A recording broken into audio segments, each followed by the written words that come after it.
Hello बच्चों, कैसे हैं। मैं चंद्र प्रताप आज कक्षा 10 का टॉपिक लेकर फिर हाजिर हूँ। तो बच्चों, आज हम पढ़ाएंगे प्रकाश का अपवर्तन। परावर्तन हो गया था, अब पढ़ाएंगे प्रकाश का अपवर्तन। तो अपवर्तन क्या होता है, इसको थोड़ा दैनिक जीवन में समझने का प्रयास करते हैं। तो हम देखे होंगे, हम लोगों ने कई बार देखा है कि जब कोई बाल्टी हो या कोई ड्रम हो या कोई बर्तन हो, उसमें पानी भरा हो और पानी भरा हो उसमें कोई सिक्का डालें, तो हमको भिन्न भिन्न स्थितियों से उस सिक्के की स्थिति भिन्न भिन्न दिखाई देती है।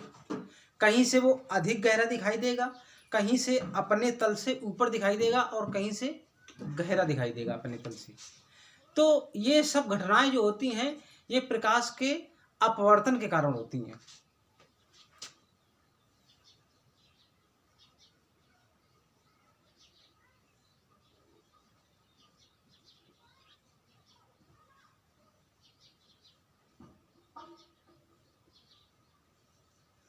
प्रकाश का अपवर्तन प्रकाश के अपवर्तन के कारण होती हैं।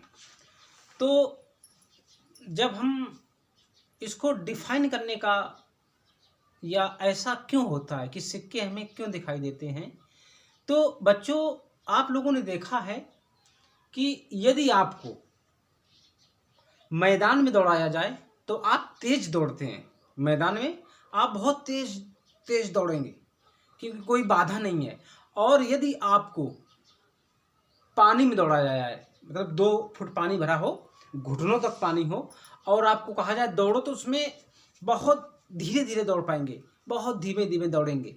ऐसा इसलिए होता है बच्चों कि जो वायु है, वायु के जो कण होते हैं, ये बहुत दूर दूर होते हैं। तो ये हमें इतना अवरोध नहीं लगाते हैं जितना कि जल लगाता है। जल लिक्विड होता है और लिक्विड के जो कण होते हैं, जल के जो कण होते हैं, वो बहुत पास पास होते हैं। तो इसलिए हमको वो बाधा पहुंचाते हैं, रोकने का प्रयास करते हैं। तो ठीक इसी प्रकार से जिस प्रकार की घटना हमारे साथ में होती है, उसी प्रकार से घटना प्रकाश के साथ भी होती है। तो प्रकाश जो होता है निर्वात वायु में बहुत तीव्र चलता है, बहुत तीव्र वेग से चलता है। कितना तीव्र वेग से चलता है? 3 × 10⁸ मीटर 1 सेकेंड, मतलब 1 या प्रति सेकेंड। 1 सेकेंड में प्रकाश 3 × 10⁸ मीटर जाता है। इतना तेज प्रकाश का चाल होता है। और जब वो प्रकाश पानी में गुजारा जाता है तो उसकी स्पीड कम हो जाती है, उसकी स्पीड कम हो जाती है। स्पीड कम होने के कारण जो, अगर पानी के अंदर कोई वस्तु है तो उसकी स्थिति डिफर हो जाएगी, वो अपनी स्थिति से अलग दिखाई देगी। इसलिए हमको कभी कभी पानी में पड़ा हुआ सिक्का उथला में दिखाई देता है, जैसे उथले में रखा हुआ हो। तो इसको समझने का प्रयास करते हैं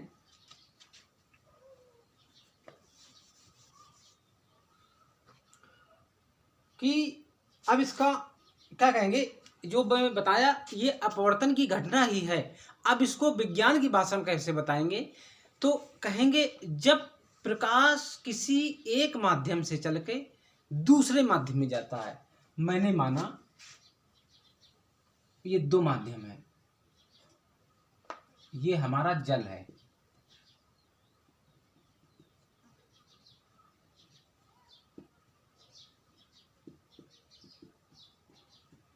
ये जल है हमारा, पानी, और ये एयर है। ऐसे ऐसे ऐसे ऐसे।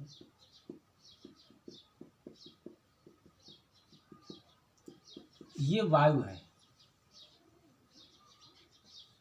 तो जब प्रकाश, वायु जो होती है इसके कण दूर दूर होते हैं, इसलिए इसको सघन माध्यम, विरल माध्यम कहते हैं।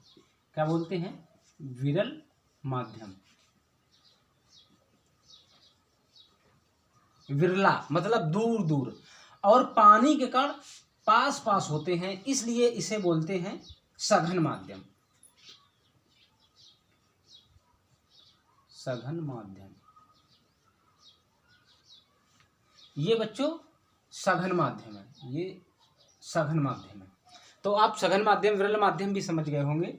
तो जब प्रकाश की किरण एक माध्यम से, मतलब ये पानी है, ये एक माध्यम है, एक माध्यम से दूसरे माध्यम में जाती है तो उसके चाल में, तो प्रकाश के चाल में क्या होता है, परिवर्तन हो जाता है। प्रकाश के चाल में क्या होता है, परिवर्तन हो जाता है। और जब परिवर्तन होता है प्रकाश की चाल, जैसे कोई किरण आ रही है, ये विरल माध्यम से इस तरह से ऐसे एक प्रकाश किरण आ रही है, अब इसको यहाँ पर दूसरा माध्यम पड़ गया, सघन माध्यम पड़ गया, तो इसकी प्रकाश की गति धीमे हो जाएगी। तो इस तरह से ये प्रकाश नहीं जाएगा, ये नीचे की ओर गिरने लगेगा, ऐसे, ये ऐसे आ जाएगा। इसकी चाल क्या हो गई, कम हो गई, प्रकाश की चाल कम हो गई। ये कुल मिला के ये अपने मार्ग से विचलित हो गया। तो इस प्रकार प्रकाश का अपने मार्ग से विचलित होना प्रकाश का अपवर्तन कहलाता है। जबकि जाना चाहिए इसको ऐसे,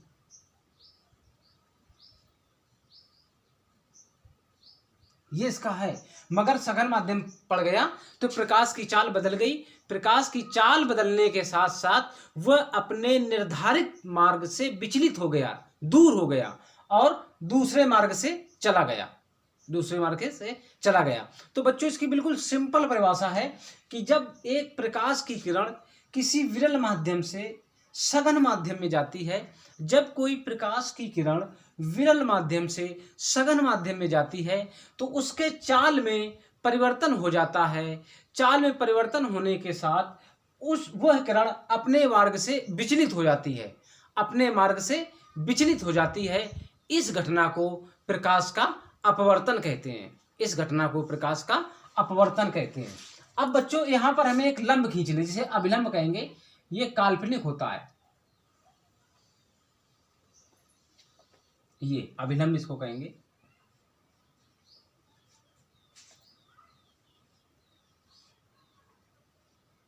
अभिलंब, ये काल्पनिक एक लंब खींच लिया जिसके अभिलंब कहा गया।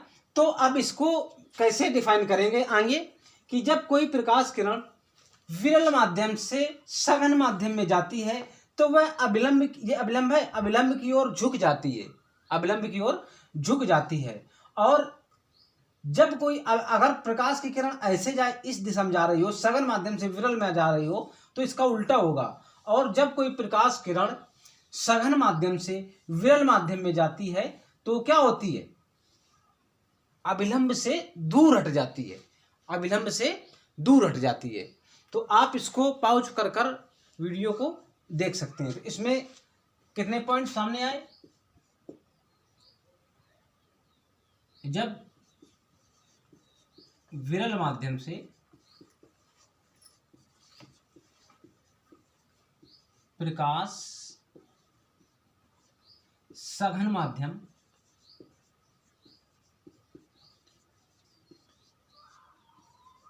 में जाएगा,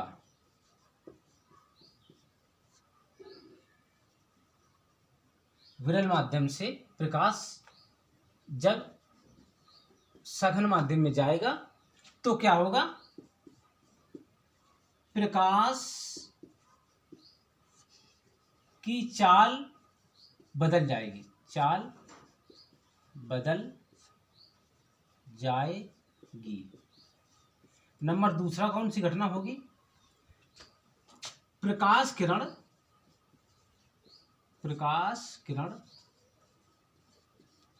अभिलंब की ओर झुक जाएगी,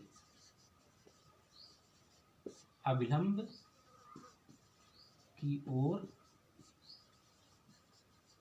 झुक जाएगी। ये दो घटनाएं होंगी। तो बच्चों आप लिख सकते हैं कि जब कोई प्रकाश किरण किसी विरल माध्यम से या किसी एक माध्यम से सघन माध्यम में जाती है, दूसरे माध्यम में जाती है, तो उसके प्रकाश की चाल में परिवर्तन हो जाता है, जिसके कारण प्रकाश अपने माध्यम से विचलित हो जाता है। प्रकाश का इस प्रकार अपने मार्ग से विचलित होना प्रकाश का अपवर्तन कहलाता है। प्रकाश का अपवर्तन कहलाता है। अपवर्तन की घटना में जब कोई प्रकाश किरण विरल माध्यम से सघन माध्यम में जाती है तो वह अभिलंब की ओर झुक जाती है। अभिलंब की ओर झुक जाती है। देखो ये झुक गई है अभिलंब की ओर। ये अभिलंब है, अभिलंब। जब कोई प्रकाश किरण विरल माध्यम से सघन माध्यम में जाती है तो वह अभिलंब की ओर झुक जाती है। और जब सघन माध्यम से कोई प्रकाश किरण विरल माध्यम में जाती है तो अभिलंब से दूर हट जाती है। तो बच्चों, मैंने आपको दैनिक जीवन में उदाहरण जोड़ते हुए इस टॉपिक को समझाया है। मैं उम्मीद करता हूं कि आपको ये टॉपिक बहुत अच्छे से कवर हो गया होगा। तो अब प्रकाश के अपवर्तन के नियम की चर्चा कर लेते हैं। जैसे परावर्तन के नियम थे उसी तरह अपवर्तन के नियम हैं। तो इसको चर्चा कर लेते हैं थोड़ा।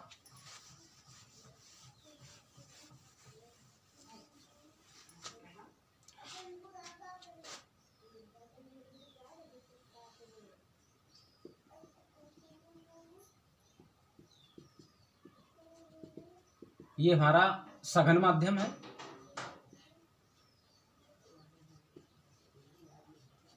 सघन माध्यम जैसे कांच, और ये विरल माध्यम है। विरल माध्यम है जैसे वायु। क्या है? वायु है ये।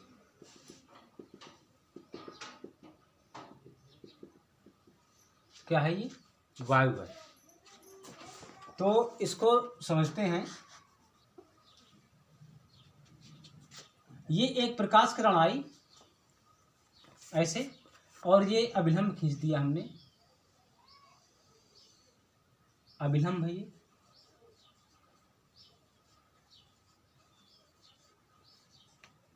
ये अभिलंब है। ये हमारी एक प्रकाश किरण है। प्रकाश किरण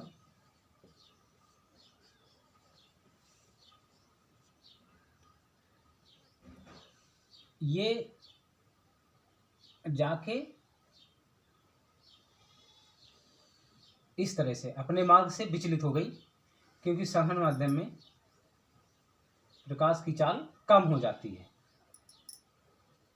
ये इसकी स्वाभाविक मार्ग था, अपने स्वाभाविक मार्ग से विचलित हो गई। तो हमने परिभाषा बताई, उसका सारा डिटेल बताया।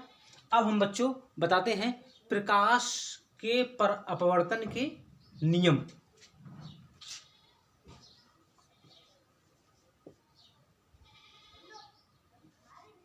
अपवर्तन के नियम। अपवर्तन के नियम। अपवर्तन के बच्चों दो नियम होते हैं। मैंने बताया था अपवर्तन के दो नियम होते हैं। पहला नियम है ये आपतित किरण है, जो आती है ये आपतित किरण है। आपतित किरण। और ये कौन सी किरण है? ये अपवर्तित किरण है। अपवर्तित किरण, क्योंकि अपवर्तन हो रहा है ना प्रकाश का, इसलिए अपवर्तित किरण है। ये आपतन कोण है। ये वाला जो है इसको आई से दर्शाते हैं। आई से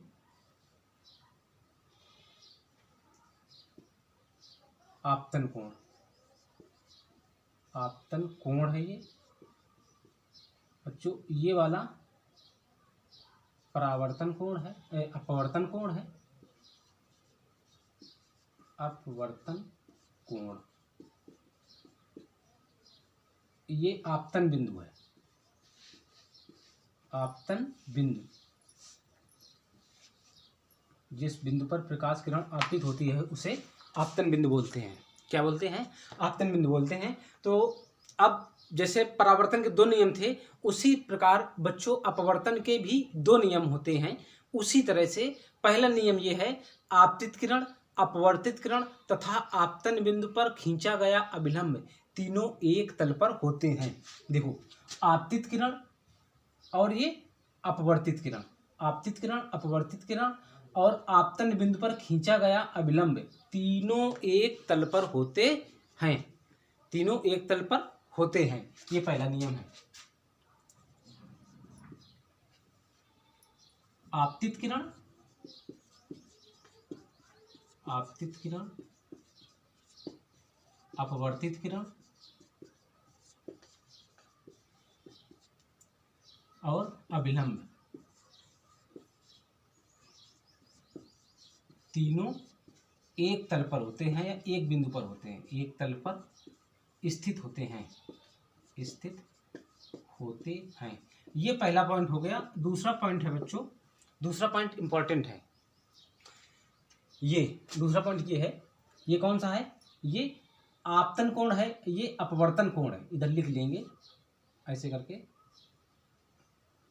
इसको इधर इधर दर्शा देते हैं बच्चों। ये कौन सा कोण है?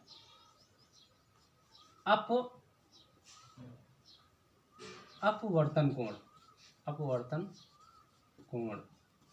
और ये कौन सा कोण है? ये वाला, ये आपतन कोण है, आपतन कोण है। तो लिखेंगे इसको, क्या लिखेंगे? दूसरा नियम, आपतन कोण की ज्या मतलब साइन, साइन, ये इसको हिंदी में बोलते हैं ज्या। आपतन कोण की ज्या, आपतन कोण की ज्या मतलब साइन आई, साइन आई।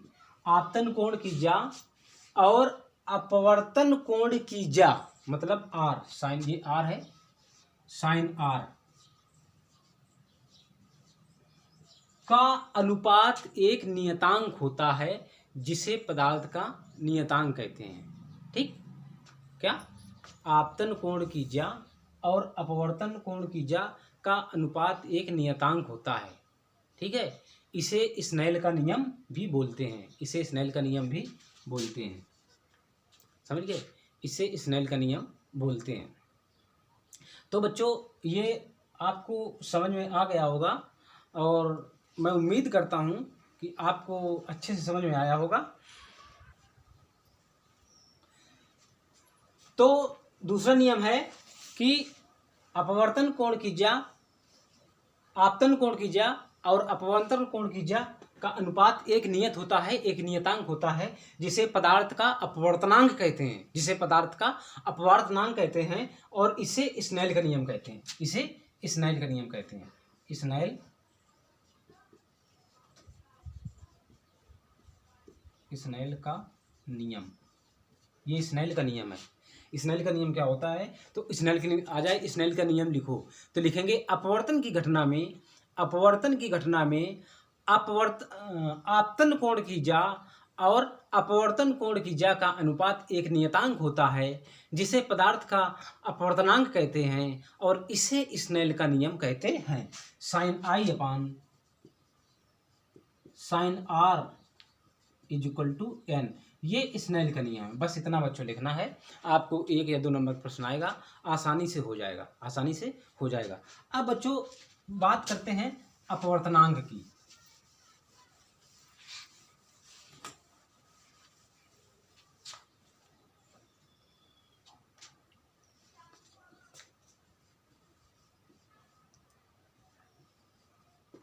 अपवर्तनांक, तो अपवर्तनांक क्या होता है? अपवर्तनांक दो भिन्न भिन्न माध्यमों प्रकाश की चाल का अनुपात है। अपवर्तनांक क्या है? दो भिन्न भिन्न माध्यमों में एक के सापेक्ष दूसरे की चाल का अनुपात है। अपवर्तनांक क्या है? जैसे एक माध्यम है, ये वायु है और ये कांच है।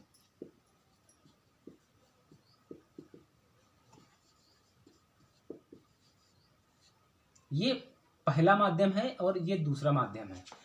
तो अपवर्तनांक पहले माध्यम में प्रकाश की चाल तथा दूसरे माध्यम में प्रकाश की चाल का अनुपात ही अपवर्तनांक है, अपवर्तनांक है। तो इस तरह से हम समझने का प्रयास करेंगे, इसको आगे इस तरह से भी समझेंगे।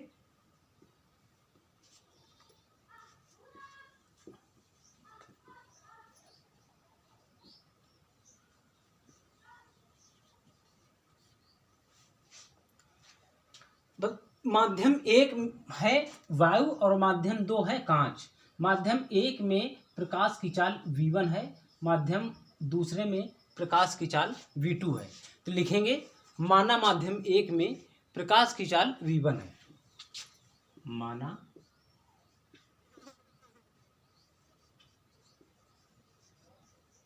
माध्यम एक में प्रकाश की चाल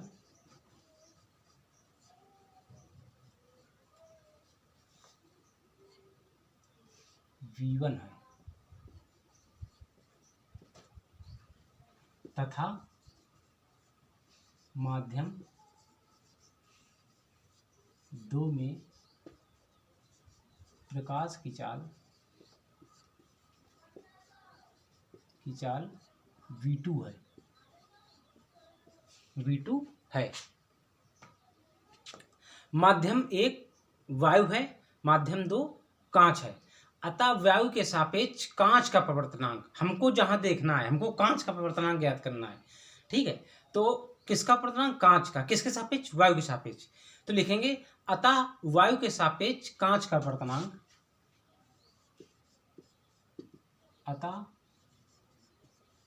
वायु के सापेक्ष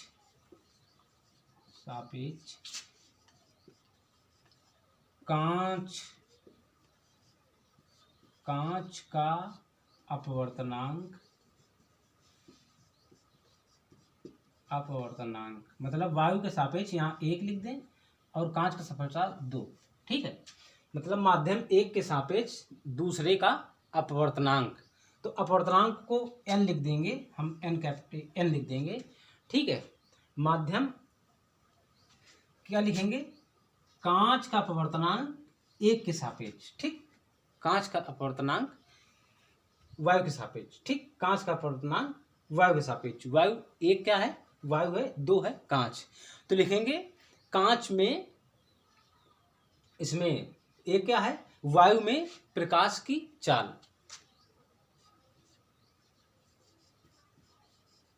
वायु में प्रकाश की चाल बटे कांच में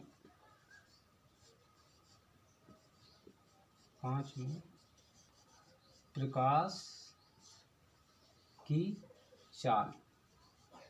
ये मैंने इसके पहले बताया था कि अपवर्तनांक क्या होता है। पदार्थ का अपवर्तनांक भिन्न भिन्न माध्यमों में प्रकाश की चाल का अनुपात होता है, प्रकाश की चाल का अनुपात होता है। तो लिखेंगे वायु के सापेक्ष कांच का अपवर्तनांक हो जाएगा कितना? यहाँ क्या है? वायु के सापेक्ष, वायु ये पहले जो सापेक्ष होता है उसके बाद में लगाते हैं, जो लिखना हो, जिसका अपवर्तनांक ज्ञात करना है या बताना है उसको उसके जस्ट लिखते हैं। ये कांच है, तो वायु के सापेक्ष कांच का अपवर्तनांक वायु में प्रकाश की चाल बटे कांच में प्रकाश की चाल। वायु में प्रकाश की चाल v1 मानी है हमने और कांच में प्रकाश की चाल v2 मानी है। इसको कवर कर लेंगे, इसको कवर कर लेंगे। ठीक है, तो लिखेंगे किसी माध्यम का अपवर्तनांक, किसी माध्यम के सापेक्ष अपवर्तनांक उन माध्यमों में प्रकाश की चालों के अनुपात के बराबर होता है। इस तरह से, इस सूत्र की सहायता से हम ये बता सकते हैं। ठीक, किसी माध्यम का अपवर्तनांक, ठीक है, उन माध्यमों में प्रकाश की चालों के अनुपात के बराबर होता है।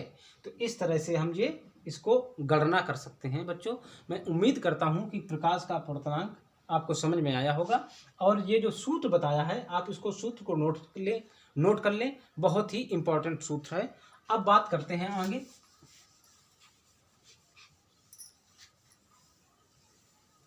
अब बात आगे करते हैं निरपेक्ष अपवर्तनांक की। निरपेक्ष अपवर्तनांक की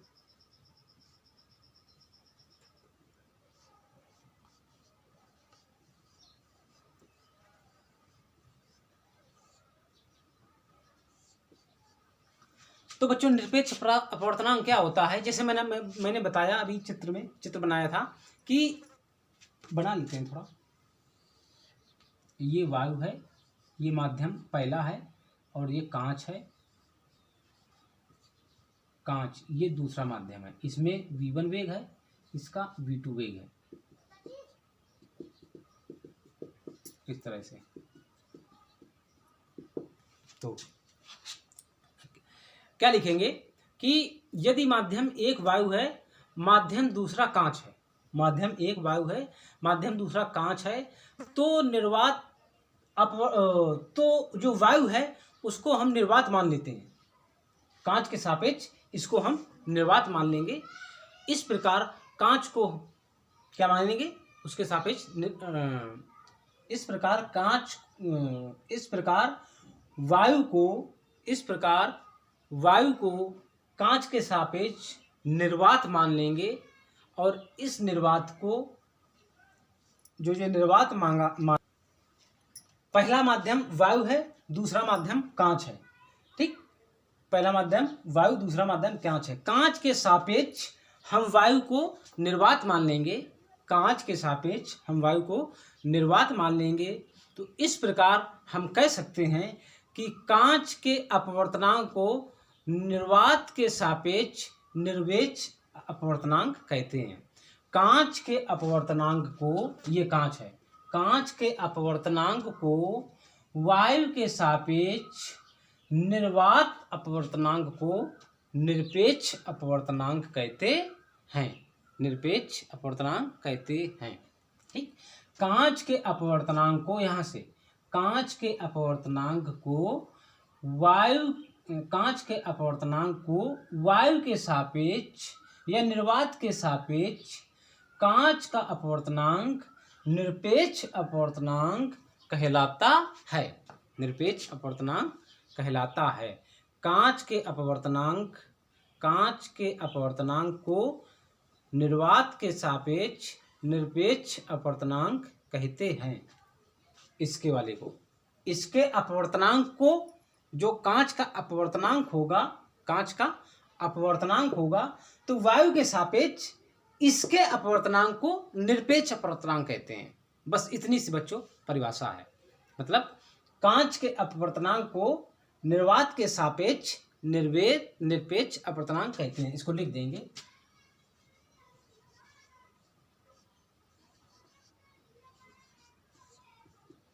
कांच के सापेक्ष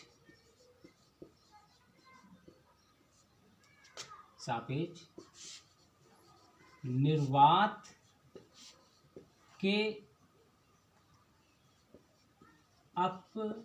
अपवर्तनांक को निरपेक्ष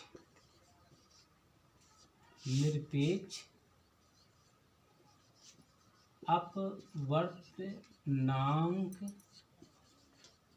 कहते हैं। ये बच्चों आपकी निरपेक्ष अपवर्तनांक की परिभाषा हो गई। क्या हो गई? परिभाषा हो गई। अब बच्चों हम आगे चलते। तो बच्चों ये परिभाषा हो गई, थोड़ा मिस्टेक था तो मैंने इसको ठीक किया। ये परिभाषा हो गई, कांच के अपवर्तनांक को निर्वात के सापेक्ष निरपेक्ष अपवर्तनांक कहते हैं।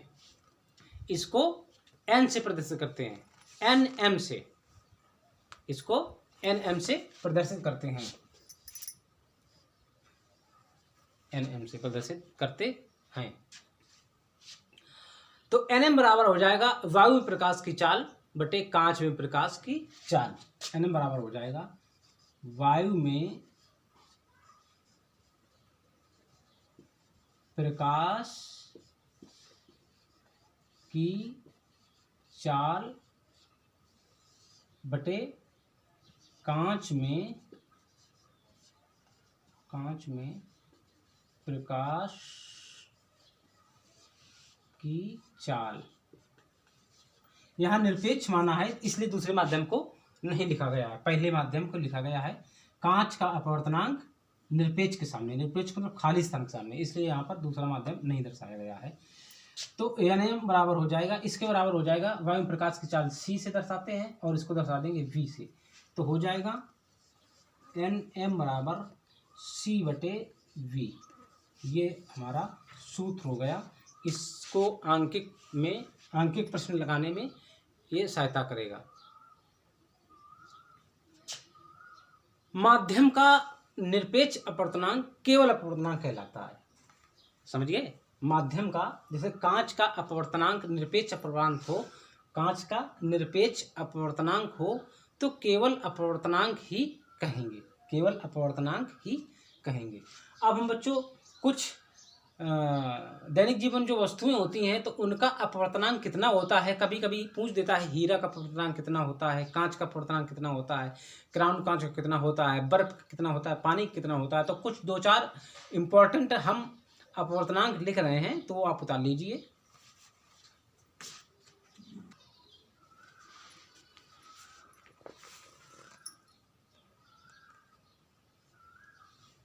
तो बच्चों ये हम कुछ द्रव्यात्मक माध्यम हैं और उनके अपवर्तनांक हैं, कुछ वस्तुएं हैं और उनके अपवर्तनांक हैं। जैसे वायु का होता है 1.0003, तो इसको 1 ही कहते हैं। और जल, इसके बाद आता है बर्फ। बर्फ का होता है, बर्फ का अपवर्तनांक होता है 1.31, बर्फ, आइस।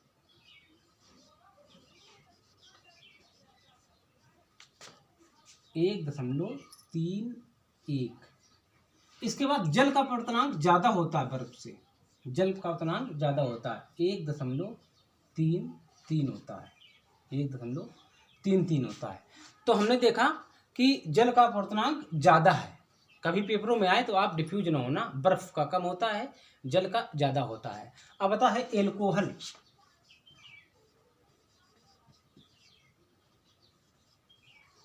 एल्कोहल का अपवर्तनांक 1.36 होता है। एल्कोहल जो मतलब मदिरा द्रम पड़ी होती है, उसका अपवर्तनांक 1.36 होता है। अब बेंजीन C6H6, बेंजीन का अपवर्तनांक होता है 1.5, बेंजीन 1.50, ये बेंजीन का अपवर्तनांक हो गया। अब क्राउन कांच जिससे ताजवाज बनाए जाते हैं, उसका अपवर्तनांक होता है 1.52, क्राउन कांच का।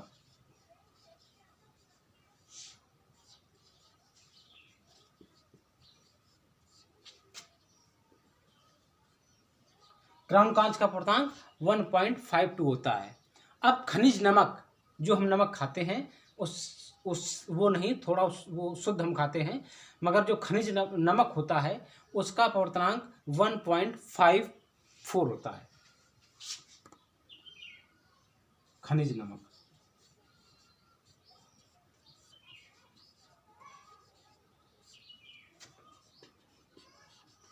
अब बच्चों लास्ट लिख लें हीरे का अपवर्तनांक। हीरा का होता है 2.42, हाँ, हीरा।